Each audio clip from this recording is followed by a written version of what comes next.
Hi, this is Rachel McElroy. Hey, this is Griffin McElroy. And this is wonderful. Pizza time, dudes. Okay. So, yeah, I figured if I started out like that, like old TMNT vibe, yeah, I was going to say, I feel like April O'Neil over here. Well, hold on. You could be one of the turtles or the big rat who was like the turtle king, I guess. Not Michelangelo. Yeah. Maybe Raphael. I feel like I'm kind of a Raphael. Oh, okay. Yeah. Which the other one does you like? Donatello? Okay, actually, I know what I said, but I feel like I might be Donatello. He was the smart one. So Anytime I have to think of what the turtles were known for, I have to think of the theme song. It's the only way for me to remember. Yeah, it's like Donatello. He's got the stick, and Raphael. He's a pizza hog, and Michelangelo. He's got a third arm. How come the mutant turtles weren't like really fucked up? I mean, they were turtles that were like dudes, which is unusual. I guess it's not great, but I'm just saying, like, if they're mutants because they got the ooze on them, I want one of them to have like 6 heads. Why did we start with the TMNT chat, do you think? Because you said something about pizza. Oh, that's right. It's pizza time, dudes. Yeah, there it is. Would it be like so obvious or just like pizza? It's hard to walk a line because I like doing like broad stroke stuff here on Wonderful. Things like Pokemon, or just like, driving cars with boys. That's very French specific. Fries. French fries was a good one. Yeah. But I feel like there's ones you could do where it's just so basic. Just like pizza. Like, yeah, duh. Uh-huh. Anyway, my first thing this week is pizza. No, it's not. I think you actually go first this time. Yeah, I wanted to start with a small wonder. Oh, yeah. I forgot we did this. Mine's very small. Go for it. It's the littlest wonder. Okay. Mental floss is a big source for me sure. when I'm trying to get inspired as to what to talk about. Yeah. And on March 6th, they had this article that came out called 135 Amazing Facts for People Who Like Amazing Facts. Okay. That's maybe the most mental floss shit I've ever heard. And so it's full of little pieces of trivia, including just a few little things just to wet your whistle. Yeah, get it wet. Ravens in captivity can learn to talk better than parrots. That's incredible. Can we also take a second? Why is that wet your whistle? Who's getting their whistles, dunking them in water? It ruins it. Anyway, that's horrible, and I hate it. If I ever saw a raven talk, I would immediately go, like, jump off a bridge or something, because I will think it's been a curse. 2 more little trivia bits. Are they as spooky as the first one? Because I might have to veto. One of them is a little spooky. Oh, shoot! Bela Lugosi, as you know, was buried in full Dracula costume, cape and all. That's kind of fun. It is, yeah, it's fun and I like it, but it also feels like maybe we're tempting fate because he did pretty good in that movie, and I'm just saying his method. Ready to come back. Oh, he's biting. And then the last one, during Prohibition, moonshiners would wear cow shoes. And they have pictures of these. It's actual shoes that left hoof prints instead of footprints to help distillers and smugglers evade the police. So they left little hoof prints when they were scampering around. Yeah, but the fact that you and I know that that a lot of people knew that back in the day, which means that cops back in the day would just be like, I don't know, tire tracks end here, and it looks like a cow got out of the car and ran away. There's no way. There's what is this? A fucking footprints walking in, but then a hoof print on the way out. This isn't fucking Far Side, there, Gary Larson. There's no chance a cow's driving the car. Case closed. We lost. So there are 132 more pieces of trivia just like that on the Mental Floss article. So that's pretty good. I'd recommend it. I didn't really have a small wonder, but sugar-free hazelnut coffee creamer every day. Every day. It's weird. There's not many other sort of food items. You have infinite varieties of coffee creamer available to you. Right, but I found the best one, which is sugar-free hazelnut coffee creamer. Every day. I drink it every day. It's weird. Every day. I don't really do anything else every day, but I drink that every day. Yeah. So what's your first big wonder? Okay, my first big wonder. Your great wonder of the world. Spring break! Woo! Okay, it's very funny that you're bringing spring break because you are having like the most shitty spring break. Yeah, well, they get lamer, I think, as you get older. So I don't feel too let down by that. That is true. They are not as exciting as you age. But there's a whole history of spring break. Okay. which I didn't know about until I did some research. That is weird. How did that sort of come to pass? I've never really thought about it before, but everybody's just like, you know what? It's March. I'm done. And it's all over the world too. If you go to the Wikipedia article, they list like the various countries and what their spring break traditions are. Is it related to like, oh, it's finally done being cold? Let's like take a minute and appreciate it? Yeah, it's usually like a break in the spring. Huh. Well, yeah. Well, yeah, I knew that part, but I'm saying like, is it like a climate sort of based, like, finally, let's take some time. Well, to, like, the article on Wikipedia more gives the time frame. It doesn't really say the reasons behind it. So, what did it say? So the history of spring break. So Fort Lauderdale. A righteous dude named Zach Coolbuzz was just like, come on, dudes, pizza time. And everybody put down their hammers and shovels and old-timey looms and work instruments and said, yes, past me thine Miller Lite. He colored his glasses black and said, you know what? This is really great for sunwear. I'm suddenly feeling like I want to be out in the sun. And then he ripped his sleeves off. Yeah. And he was like, this should be a whole thing for a week. This should be a whole thing. No sleeves. Okay, sorry. Okay, so Fort Lauderdale built Florida's first Olympic-sized pool in 1928. And Florida, as you know, is kind of a vacation spot. I have heard that. For the young people. For everyone. You vacation in Florida. You joked. I went to vacation to Florida literally every year. Yeah, I mean, up. I imagine the closer you are, the more that makes sense. Yeah. Also, my nanny's there. Hi, Nani. Oh, she doesn't listen, I don't think. She doesn't. Okay, so by the late 30s, more than 1,500 student athletes were flocking to the city's College Coaches Swim Forum. The first forum was hosted in 1938, and college swimmers made Fort Lauderdale their exclusive spring break home well into the 60s. So, again, this is where spring break came from? Well, the tradition of really partying hard. Okay, I thought you were talking about where like the concept of taking a week off in the middle of spring came from. I mean there's there's this. I completely misunderstood. You're literally talking about fucking party time. Yeah, I'm the history of party time spring break. Not like the history of like the Greeks and Romans celebrated the coming of a new season. Like no, it was probably that for that though. Yeah. Okay, they also probably fucking partied, but in a different way. In a different way. Sexually. There was also a MGM movie called Where the Boys Are that came out in the 60s that was a coming-of-age film that followed 4 college women during their spring vacation, which apparently was very influential to people, seeing the youths on screen celebrating spring break and then thinking, I could also do that. Well, the 60s are whenever film started to really show that real #teen life. Mm-hmm. No, that's true. Back in the 50s, you'd get a poster and it'd be like, this movie's got 2 kisses in it. And people would be like, whew, 2 kisses. Danny, don't go see that movie. That was the rating back then. Yeah. Instead of like PG-13, it was like 2. Someone takes the Lord's name in vain once, and there are 2 kisses between 4 different adults. These red hot pecs are too hot for your teen eyes. And then, of course, you and I know MTV Spring Break, which, hey... This is a big jump. We went from the 60s to... No, hey, you know what? Huh? In 1986, MTV launched Spring Break. What? Did you know that? What? 86.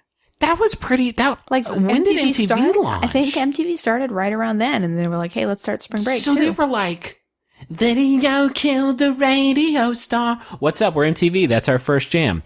Get down to Florida. Yeah. Get down to the Keys. Sway, young baby Sway, 8-year-old Sway. Get down here. We're going to do this fucking thing right.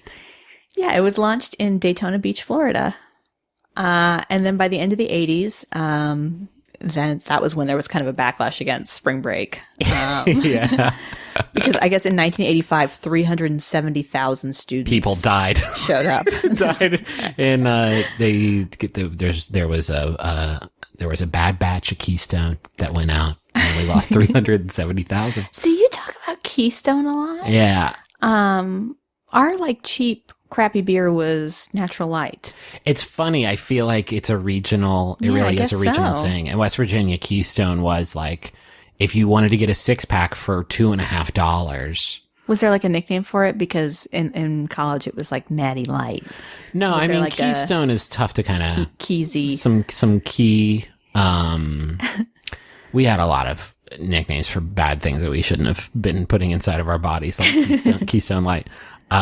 So there was a backlash. I imagine that was like... Yeah, so like early mayors... 90s were like backlash o'clock, right? Yeah, mayors came out and said like, don't come here and do this. Like, that's where like Dare got started, and that's where like people were like fucking trying to get pinball banned. Like, well, you're talking about like Reagan time. Yeah, Nancy Reagan was a big anti-drug lady. Yeah, and Mortal Kombat. Hated it. Mortal Kombat. Probably just because she couldn't beat it. She went to the arcade and I was like, hey, Nancy, yeah, come on over here. It's this new game called Mortal Kombat. Scorpion!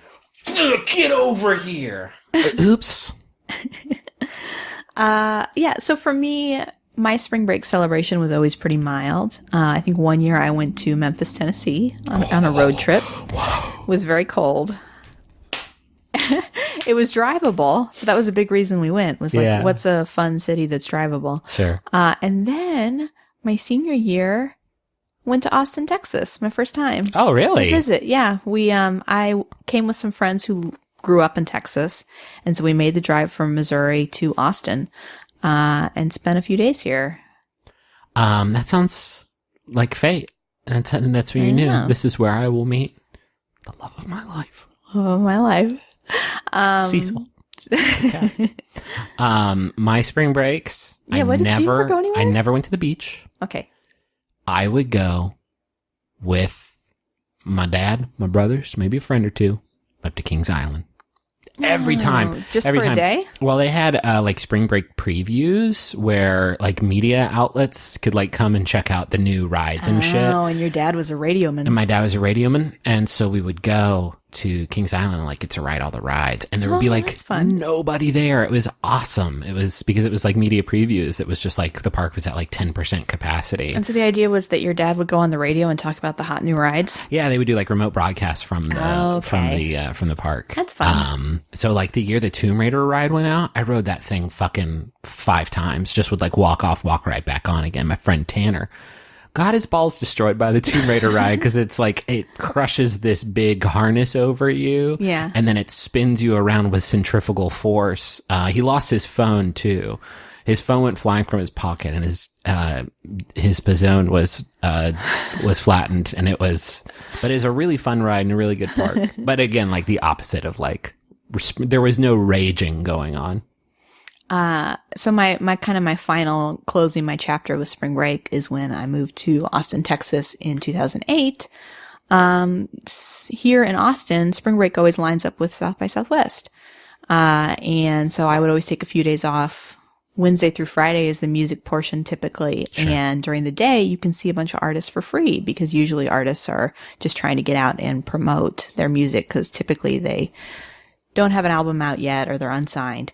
And so I used to take a few days every week and go downtown and see a bunch of free shows. And that's obviously how I met Griffin. Yeah.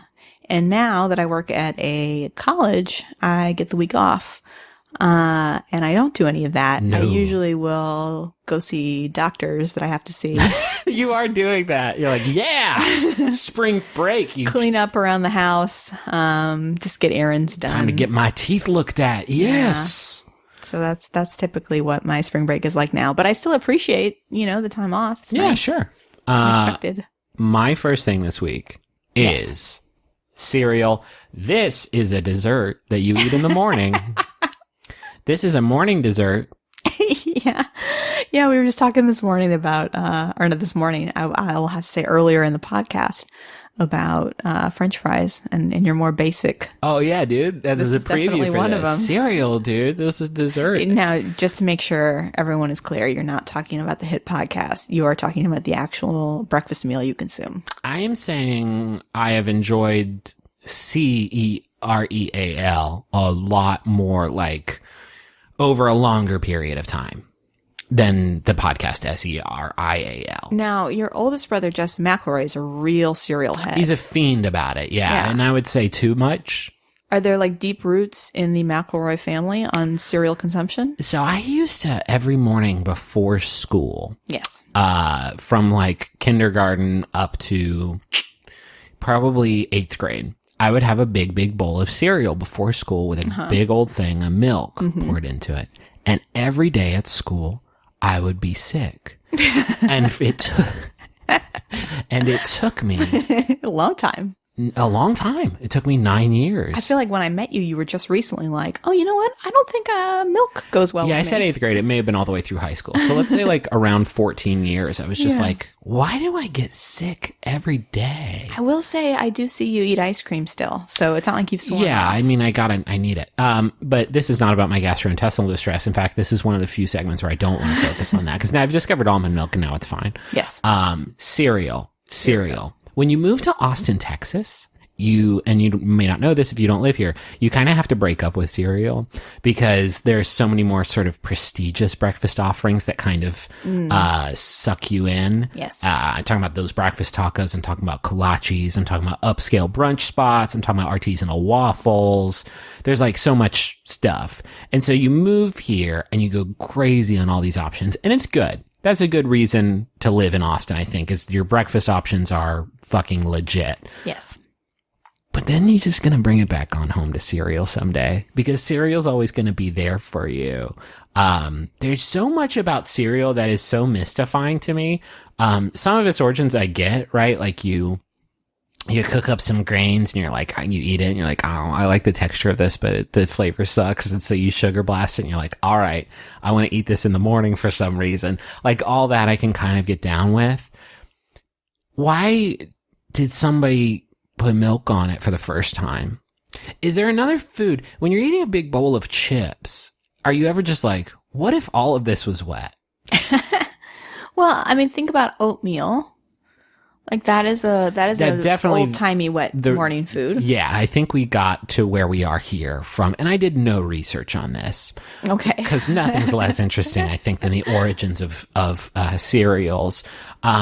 Scientists, however, I did do some research. I lied. Scientists did cereal experiments, which is a very good sentence, to figure out why we put milk on cereal. And this is like a vein of like Seinfeld. Why don't we do water? There are some people who do water. And by the way, I'm not slamming Jerry Seinfeld. I'm pretty sure we did that bit on My Brother and Me once, but you also like to do your Seinfeld impression. It sucks so bad. So like, why do we put milk on it? Why don't we put water or some other fluid? They measured the, quote, rupture force of various cereals when submerged in different liquids, including 2% milk and then distilled water and then freeze dried after soaking them for a set amount of time, and then examined the freeze dried cereal that had soaked in these different liquids. And they found that milk actually holds cereal together better than water. The fats in the milk actually form like a layer around the cereal that keeps the liquid from fully penetrating the cereal, unlike water, which just like destroys it. I just thought that was interesting. Scientists, man? They're doing good work.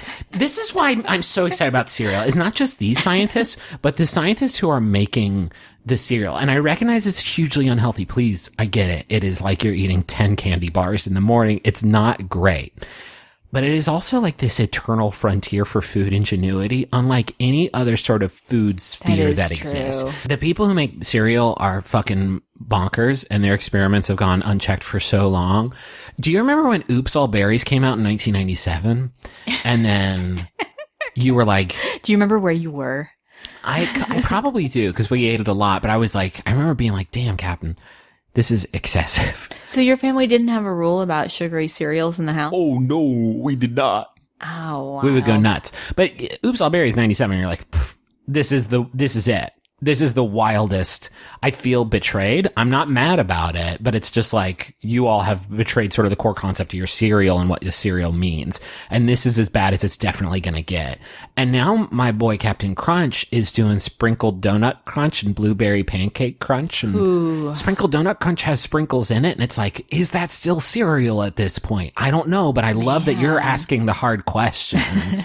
And then there was like this golden age of licensed cereals, and that represents represented just sort of a better time in America, I think. Because Urkelos were poison, and I ate about half a metric ton of them.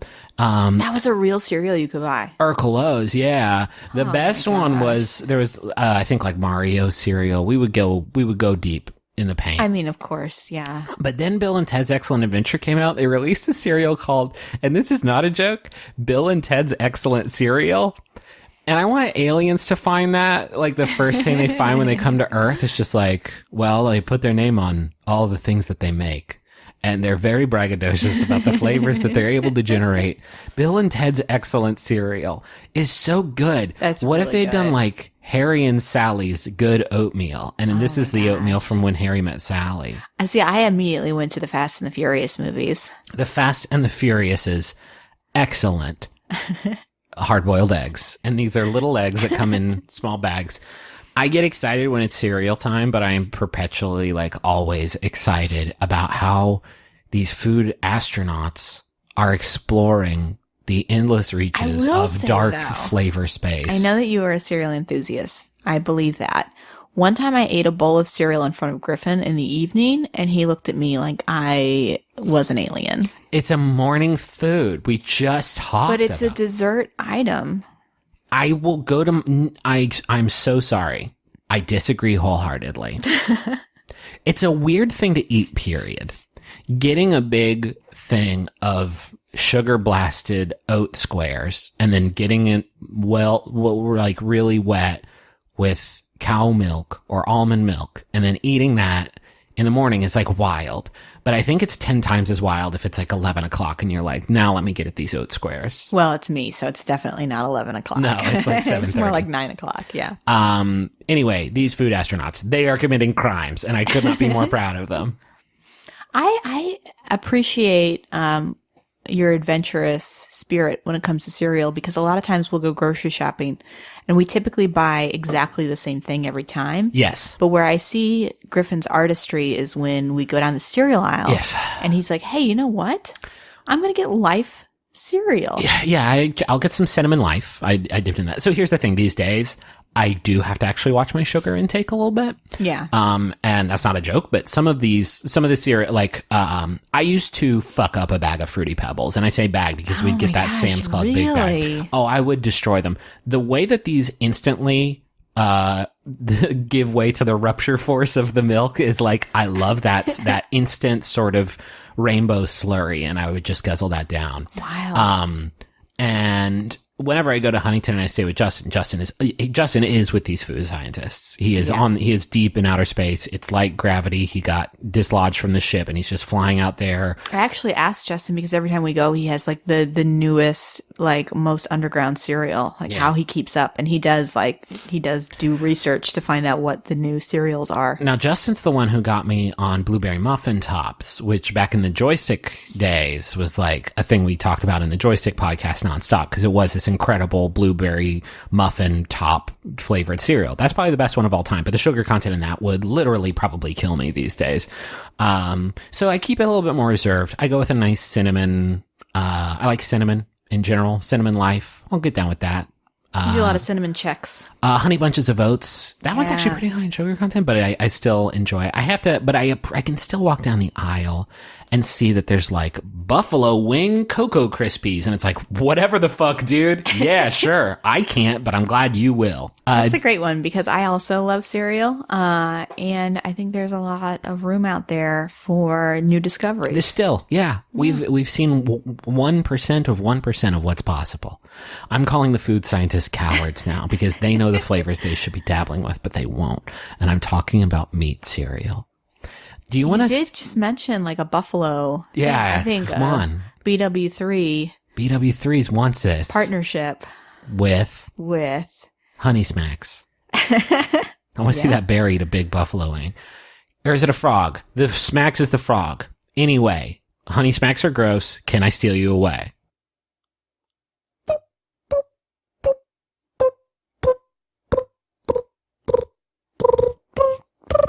Is it crickets? Is it like, it's like a little cartoon cricket got in here. Hey, bud. Oh, you got a secret for me? I shouldn't get in the car today. Why should I stay out of the car today? What's going on? I don't want to do this anymore. Okay, so our first sponsor this week is Daily Harvest. Wouldn't it be great if you could have nutritious, Instagram-worthy meals every day without having to hit the farmer's market and chop up a million fruits and veggies? Well, now you can get superfoods delivered to your door with Daily Harvest. With Daily Harvest, you can prepare smoothies or activated breakfast bowls in just 30 seconds. Each cup comes ready to blend or heat. You just add water, and all of Daily Harvest's produce is organic and refined. Just go to daily-harvest.com and enter the promo code WONDERFUL to get 3 items free in your first box. That's promo code WONDERFUL for 3 free Daily Harvest cups at daily-harvest.com, daily-harvest.com. We've used them before. I had a nice little green curry soup that was really tasty. We got some in our freezer door. Made a bunch of smoothies that were really good. Yeah, smoothies are phenomenal. And they send you just a little cup that has everything in it. And then like for the smoothies, you pour the stuff in the blender and then you use the cup to measure out like some milk or something like that. Yeah, they and give then you suggestions on whether you want like a creamy base or a coconut water. It's really nice. It's really good. I also want to talk about Ring. Our new sponsor, Ring, first made a splash when they were on Shark Tank a few years ago. They just took those suckers for everything they're worth. Mark Cuban was just like, just take all my money. Your idea is so good. If someone rings your doorbell That's a great Mark Cuban. Thank you. When you have it, so Ring makes these like security cameras. I mean, they're also just kind of like helpful. It's weird to call them like security cameras. Like their flagship product is a doorbell and then people ring it and there's a camera on it so you can see who's ringing it. Maybe you don't want to answer the person who's ringing the doorbell because they want to, I don't know, sell you a hair dryer and you're like, I've already got one. I just don't even want to bother. Or something that happens a lot is you have your packages stolen.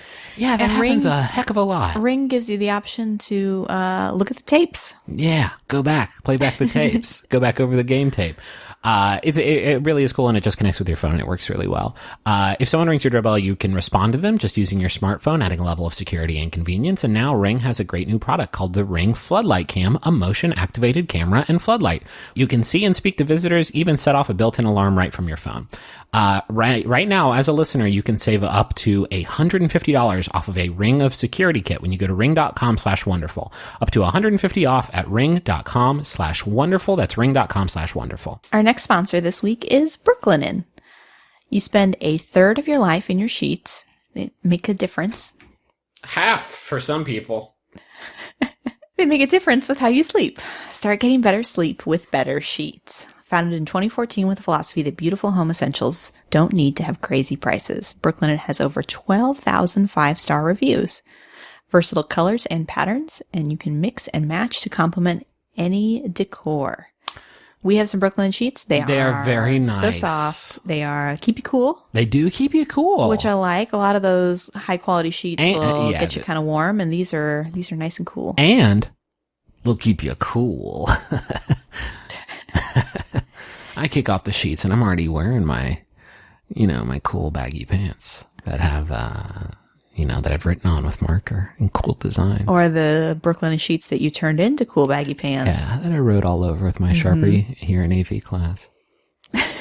Brooklinen.com has an exclusive offer just for our listeners. Get $20 off and free shipping when you use promo code ROSE at brooklinen.com. Brooklinen is so confident that they offer a risk-free 60-night satisfaction guarantee and a lifetime warranty on all of their sheets and comforters. The only way to get $20 off and free shipping is to use promo code ROSE at brooklinen.com.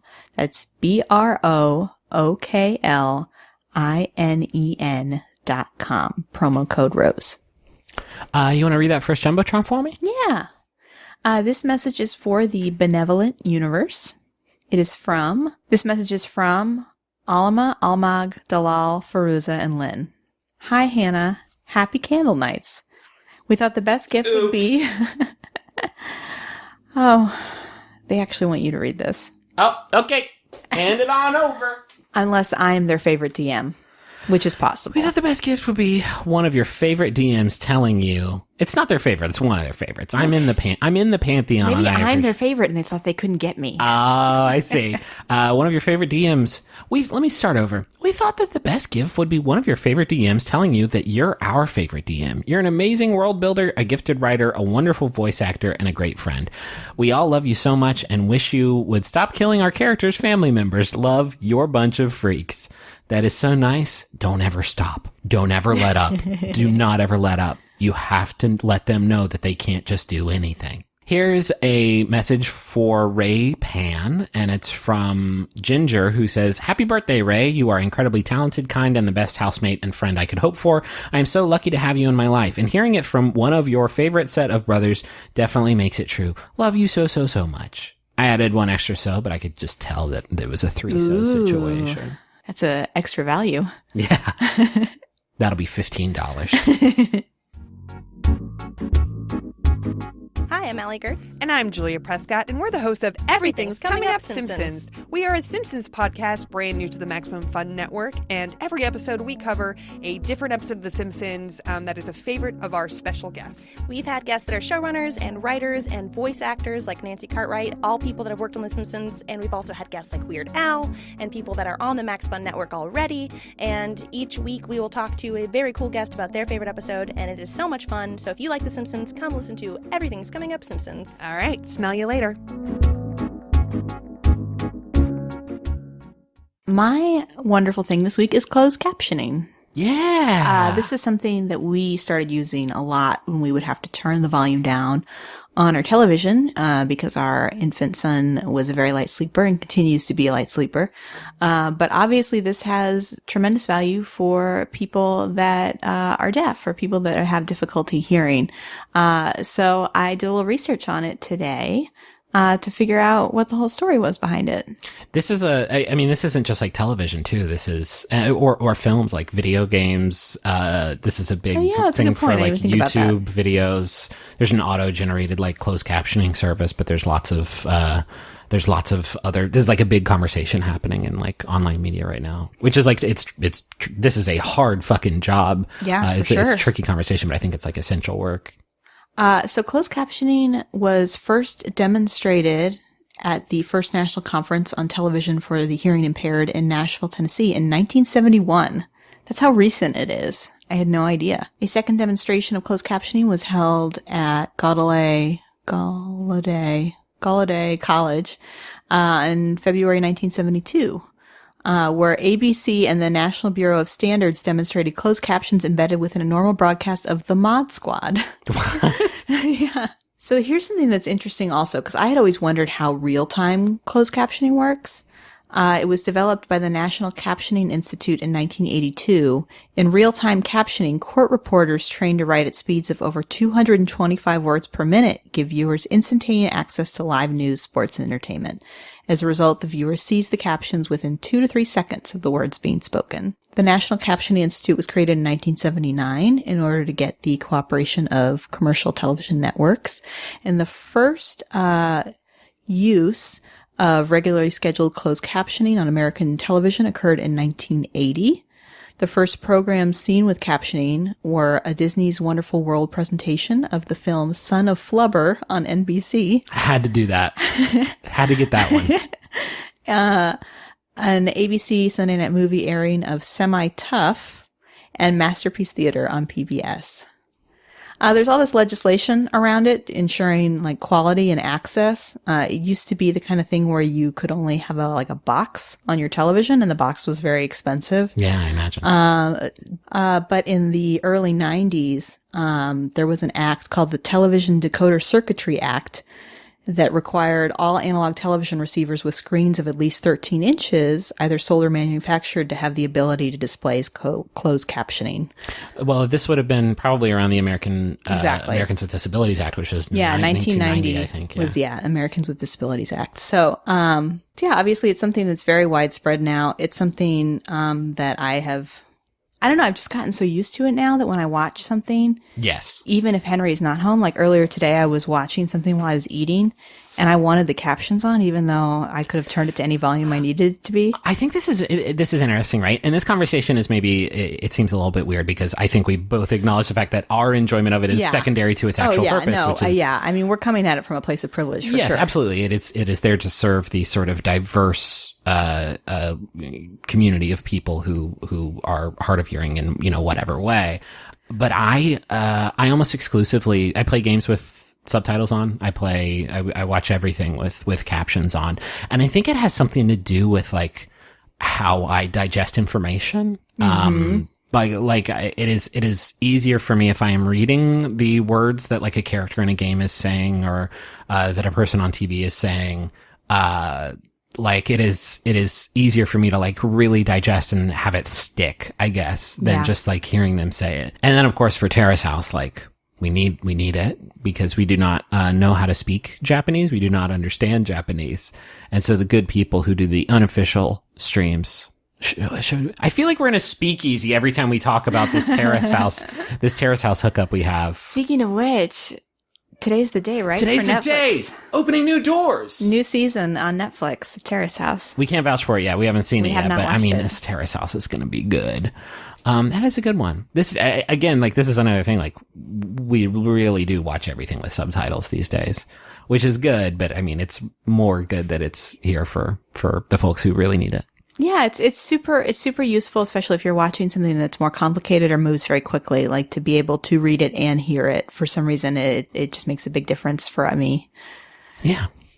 Do you want my thing? Sure. Okay. It's not like salt.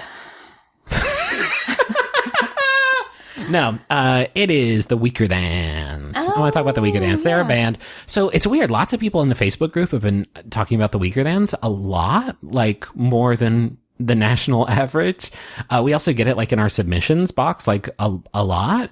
And that's been really eye-opening for me.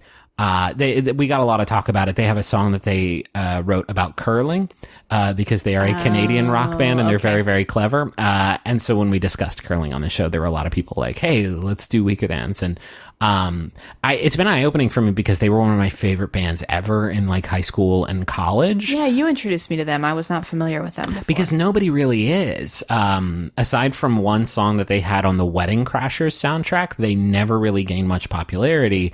They were in the game for about a decade. They released 4 studio albums. The last one was a reunion tour back in 2007, and I cannot fucking believe that was 11 years ago. And then they more or less like went on hiatus and then kind of broke up. I think they say now that the band is cryogenically frozen, which is just, I think, a cute way of saying that they broke up. But I wanted to talk about them because the things that make this band great are really kind of unique and they're kind of hard to pin down.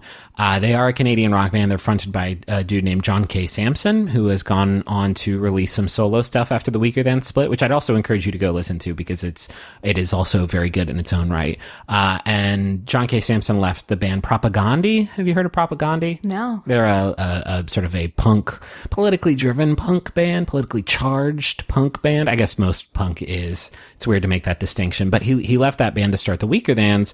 But I don't think you could categorize the Weaker Thans as punk. In fact, they were kind of hard to categorize in the sort of containers of popular music back in the early aughts, which for rock, you're talking about, a lot of emo.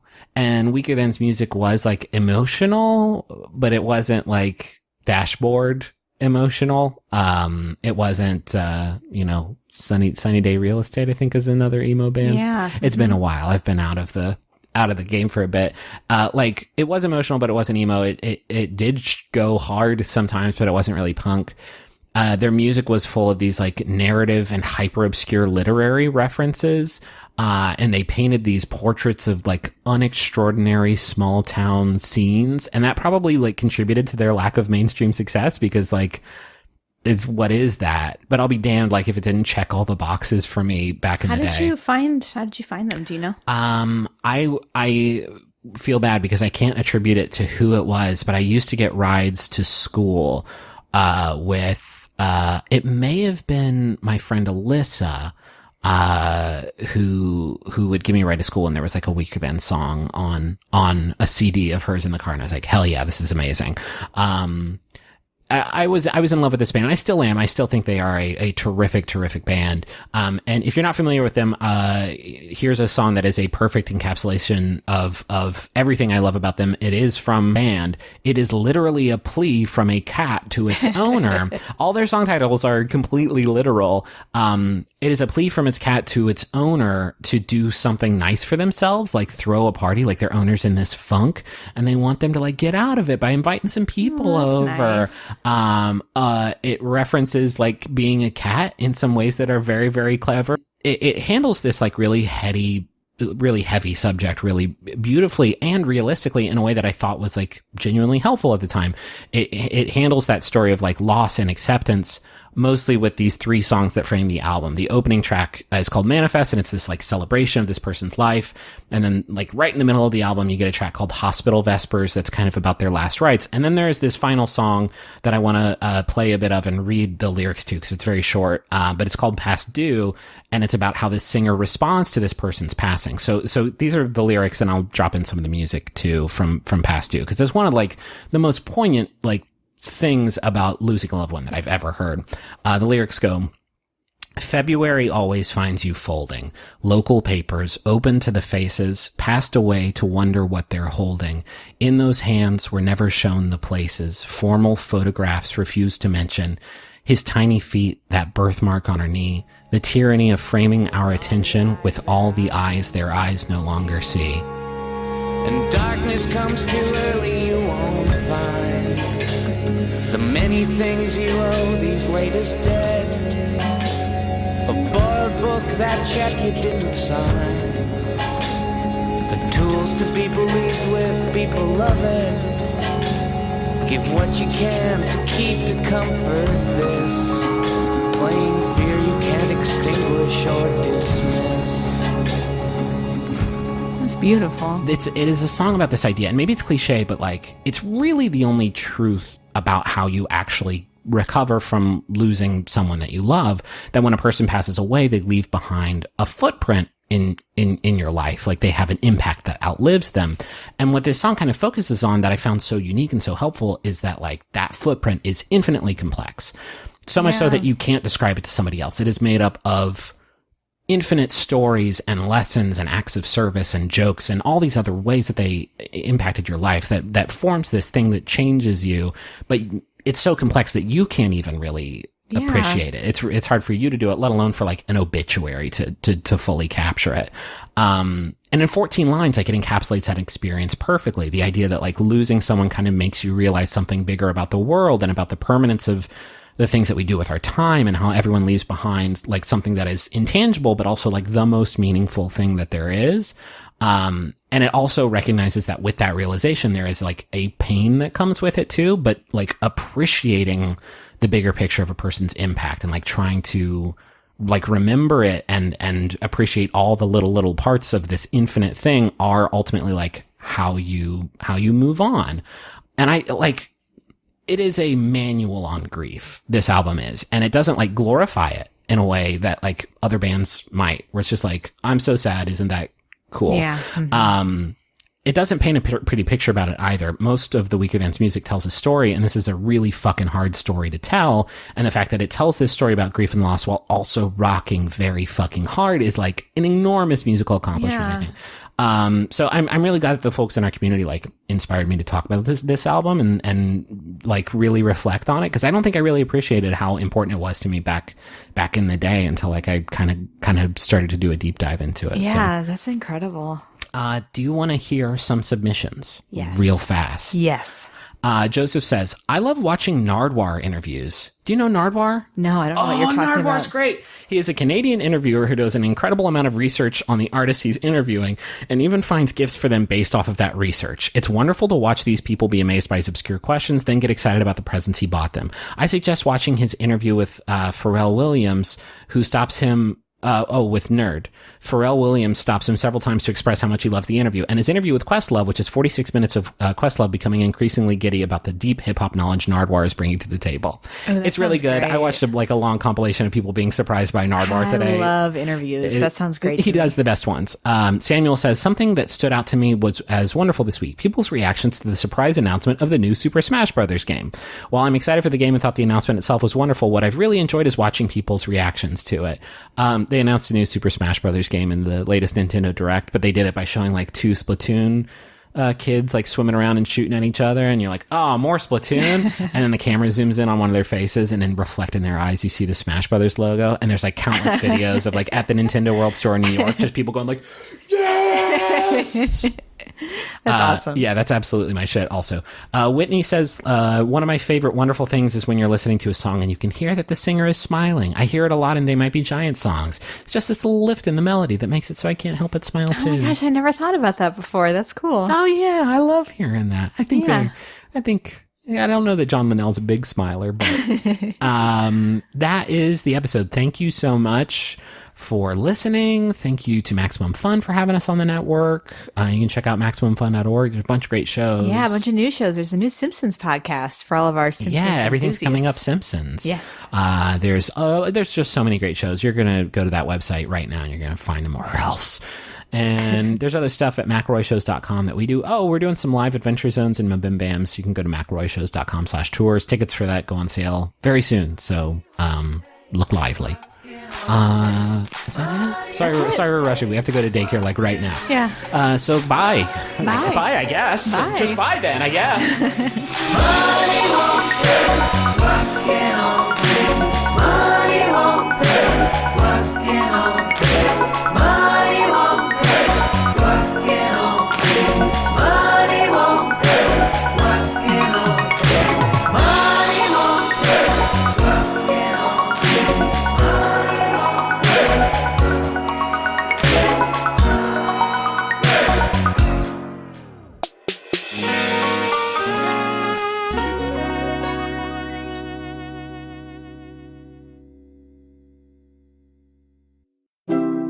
MaximumFun.org. Comedy and culture. Artist owned. Listener supported. Hey, my name's Jonah Ray. You might have seen me on the latest season of Mystery Science Theater 3000 or heard me on the Nerdist podcast. Well, I got a new podcast that's about 5 years old, but we're moving it over to Max Fun, along with my friend Cash Hartzell. Hey, everybody. And my other friend Neil. Hi. Nailed it! So, it's a music podcast where a lot of people just kind of hang out and talk about music, but so much more. We also take submissions, and so you could hear your band or our music, or both, or both of it. You could listen to your band play your music. Yeah. So tune in. Why don't you? You could find out about some new bands, and maybe just hear us embarrass ourselves as we drink too much. Not too much. Well, it's all perspective, isn't it? Sure is.